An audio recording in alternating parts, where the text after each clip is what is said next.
The application was something like 16 pages, and I started down that road and had to change my car insurance.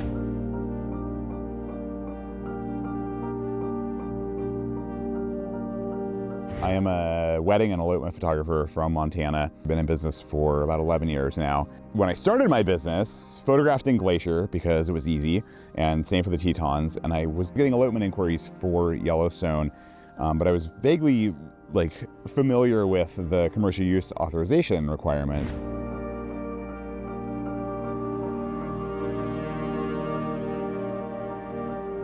I submitted everything, and you have to make a non-refundable payment that even if your application gets rejected, you don't get your money back, and you have to pay like 3 or 4% of your annual earnings in the park from elopements in the park back to Yellowstone, and it all just was so arduous. Well, it was overwhelming, and I understood then why nobody got the CUA and why it was so hard to do weddings there, and it felt to me very unfair.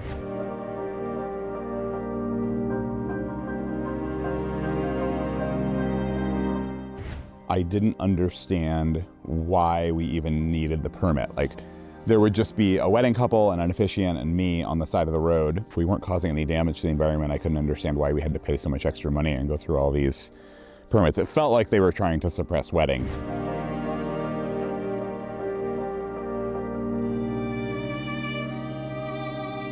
My clients, in getting the rejection that I had to give them, that I couldn't photograph for them because of all the complicated paperwork, I think that they were having a difficult time too. It just was the perfect place for them to come have a quiet, small ceremony. It fit their personalities, and then to be told that it wasn't possible for a reason that I couldn't explain was pretty frustrating for them.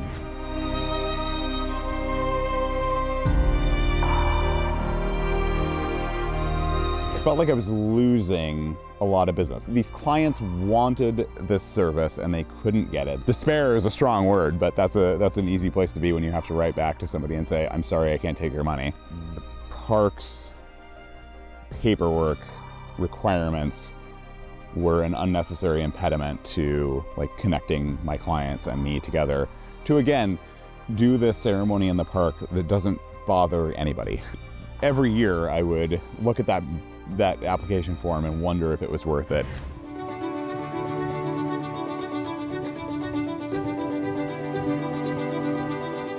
So I reached out to public land creatives and asked if they could help me with Yellowstone. I knew that there was some federal language that meant that the CUA was unconstitutional. And so they wrote a letter and they sent it again and again and again. Finally, 6 months later, I got a notice from Yellowstone that they were removing the CUA.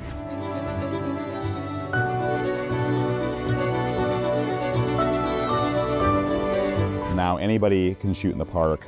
We just send the link to our clients for the permit that they have to get, and then we're allowed to go in the park and photograph, which is exactly how it should be.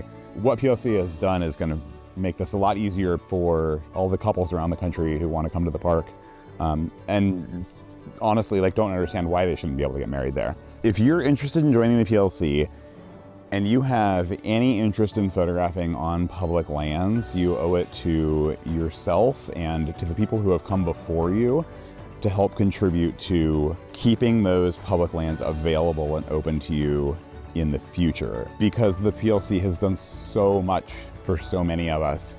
Every piece of land that is owned by the public, they're going to fight for your ability to use it. Even if you are not a photographer or a videographer, you can still donate to Public Lands Creatives. If you are a person who wants to come to a national park or just national forest and have your family portrait taken there or have your own elopement done there, Public Lands Creatives is going to fight for your ability to do that wherever you want on public lands.